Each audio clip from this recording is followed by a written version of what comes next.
نحمده ونصلي على رسوله الكريم اما بعد فاعوذ بالله من الشيطان الرجيم بسم الله الرحمن الرحيم رب اشرح لي صدري ويسر لي امري واحلل عقدة من لساني يفقهوا قولي۔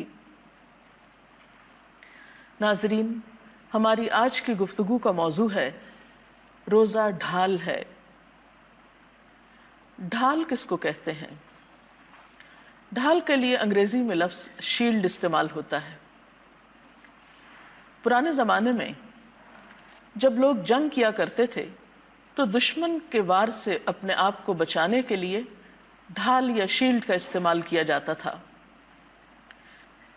اسی سے تشبیہ دیتے ہوئے آپ صلی اللہ علیہ وسلم نے روزے کو بھی ڈھال قرار دیا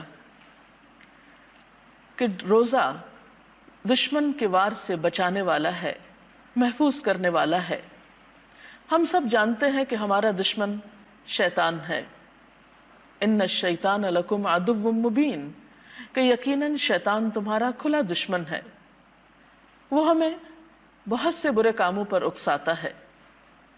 رمضان میں جب بڑے بڑے شیاطین کو قید کر دیا جاتا ہے تو خود بخود ہمارا ایک طرح سے بچاؤ ہو جاتا ہے، لیکن اس کے باوجود ہم اپنے نفس کی شرارتوں اور خرابیوں کی وجہ سے بسا اوقات گناہوں میں مبتلا ہو جاتے ہیں۔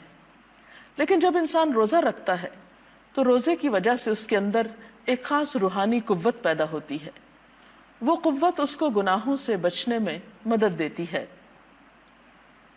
اور روزہ انسان کو مسلسل یہ احساس دلاتا ہے کہ اسے گناہ کے قریب نہیں جانا، اسے اللہ تعالیٰ کی ناراضگی کا کام نہیں کرنا۔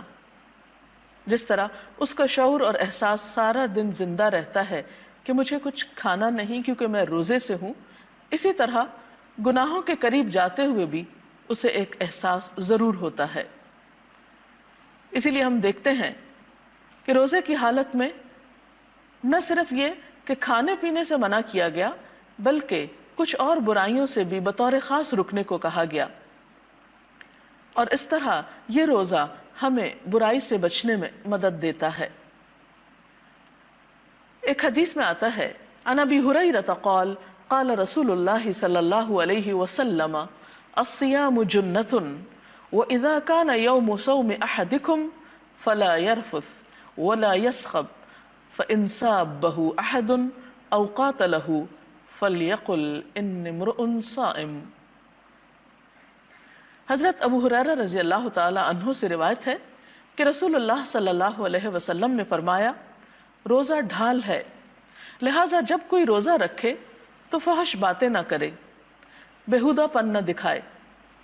اگر کوئی دوسرا شخص روزہ دار سے گالی گلوچ کرے یا جھگڑے تو روزہ دار کہہ دے کہ میں روزے سے ہوں، یعنی اسے کسی کی بےہودگی کا جواب نہیں دینا، کسی کے لڑائی جھگڑے کا جواب اس شکل میں نہیں دینا، اور اس طرح روزہ ایک طرح سے دو لوگوں کے بیچ میں جھگڑے کو بچانے میں ڈھال کا سا کام دیتا ہے، یا جھگڑے کو آگے بڑھنے سے بچاتا ہے، اور دو لوگوں کے بیچ میں تعلقات درست رہتے ہیں، کیونکہ کبھی بھی کوئی لڑائی یا فساد یا دنگا یک طرفہ نہیں ہوتا۔ جب ایک شخص حملہ آور ہوتا ہے تو دوسرا شخص اسی وقت چین پاتا ہے جب وہ جواب دے پائے، اور دوسرا شخص جواب کیوں نہیں دے رہا اب؟ کیونکہ وہ روزے سے ہے، تو گویا روزہ ڈھال بن گیا، اس کو برائی سے بچانے میں کامیاب ہو گیا۔ جب ایک انسان دنیا میں اس طرح برائی سے بچتا ہے تو یہی چیز اس کی آخرت کے لیے جہنم سے بچاؤ کا ذریعہ ہو جاتی ہے۔ اسی لیے ہم دیکھتے ہیں کہ نبی صلی اللہ علیہ وسلم نے فرمایا، جو شخص اللہ عز و جل کے راستے میں ایک دن کا روزہ رکھتا ہے، اللہ تعالیٰ اس کا چہرہ اس ایک دن کے عوض جہنم سے 70 سال دور کر دے گا۔ کیوں؟ اس لیے کہ وہ شخص روزہ رکھ کر سارا دن اپنے آپ کو برائی سے بچانے کی کوشش میں لگا رہا، اور کافی حد تک اس میں کامیاب بھی ہوا۔ اس لیے ہم دیکھتے ہیں کہ جو لوگ روزہ رکھ کر بھی بری بات کرنا نہیں چھوڑتے تو ان کے لیے اللہ کے رسول صلی اللہ علیہ وسلم نے اس طرح فرمایا کہ جو شخص روزہ رکھ کر جھوٹ بولنا اور اس پر عمل کرنا ترک نہ کرے تو اللہ تعالیٰ کو اس بات کی کوئی حاجت نہیں کہ وہ کھانا پینا چھوڑ دے۔ تو گویا روزہ صرف کھانا پینا چھوڑنے کا نام نہیں ہے، روزہ ہم سے اس بات کا تقاضا بھی کرتا ہے کہ ہم جھوٹ بولنا بھی چھوڑ دیں اور جھوٹ پر عمل کرنا یا غلط کام کرنا۔ اسی طرح روزے کی حالت میں گالی گلوچ سے بھی خاص طور پر بچنے کے لیے کہا گیا۔ آپ صلی اللہ علیہ وسلم نے فرمایا کہ روزے کی حالت میں کسی کو گالی نہ دو، اگر کوئی دوسرا تمہیں گالی دے تو اس سے کہو میں روزے سے ہوں، یعنی جواب نہ دو، اور اگر کھڑے ہو تو بیٹھ جاؤ، کیونکہ غصے کی حالت میں انسان اگر اپنی پوزیشن تبدیل کر لے تو اس کے غصے میں کمی ہو جاتی ہے۔ روزہ اگرچہ ڈھال ہے، انسان کو گناہوں سے بچنے میں مدد دیتا ہے اور قیامت کے دن جہنم کی آگ سے بچاؤ کے لیے بھی مددگار ہوگا، لیکن یہ بات ضرور یاد رہے کہ یہ بچاؤ اسی وقت ہو سکتا ہے جب ڈھال مضبوط ہوگی۔ اگر ڈھال میں شگاف پڑ جائیں تو ڈھال کارآمد نہیں ہو سکتی، وہ انسان کے لیے زیادہ فائدہ مند نہیں ہو سکتی، اسے دشمن کے حملے سے نہیں بچا سکتی۔ تو ایسے میں ہم سب کو ان امور سے بھی پرہیز کرنا ہوگا جو اس ڈھال میں شگاف ڈالنے والے ہیں، سوراخ کرنے والے ہیں، اس ڈھال کو کمزور کرنے والے ہیں۔ اگر غیبت کرتا ہے تو اس ڈھال میں شگاف پڑ جاتا ہے۔ غیبت کیا ہے؟ آپ صلی اللہ علیہ وسلم نے فرمایا ذکرک اخاک بما یکرہ، تمہارا اپنے بھائی کا ایسے الفاظ میں ذکر کرنا جسے وہ ناپسند کرے، یعنی کسی کے پیٹھ پیچھے اس کا ذکر برے انداز میں کرنا جو اسے ناپسند آئے۔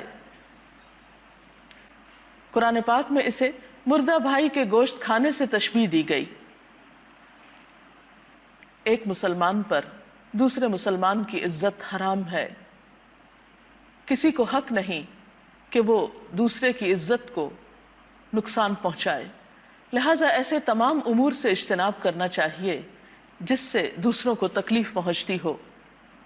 اسی طرح انسان جب روزے کی حالت میں جھگڑا کرتا ہے، فحش باتیں کرتا ہے، تو یہ تمام چیزیں اس کے روزے کو نقصان دینے والی ہیں۔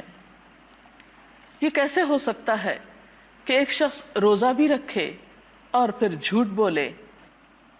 کہیں ایسا تو نہیں کہ ہم روزہ رکھتے ہوں اور بے دھیانی میں یا لاپرواہی میں ہم ان گناہوں کے مرتکب بھی ہوتے ہوں؟ اگر معاملہ ایسا ہو تو پھر کہیں ایسا نہ ہو کہ اس ڈھال میں شگاف ہو جائیں، اور اگر اس ڈھال میں شگاف ہو گئے تو پھر یہ آخرت میں عذاب جہنم سے نجات کا ذریعہ کیسے بنے گی؟ تو آئیے اللہ تعالیٰ سے دعا کرتے ہیں کہ اللہ تعالیٰ واقعی ہمارے روزے اس طرح کے بنا دے کہ وہ ہمیں آئندہ سالوں میں بھی برائیوں سے بچنے میں مددگار ہوں اور آخرت میں عذاب جہنم سے بچنے کے لیے مددگار ہوں۔ وآخر دعوانا ان الحمد للہ رب العالمین۔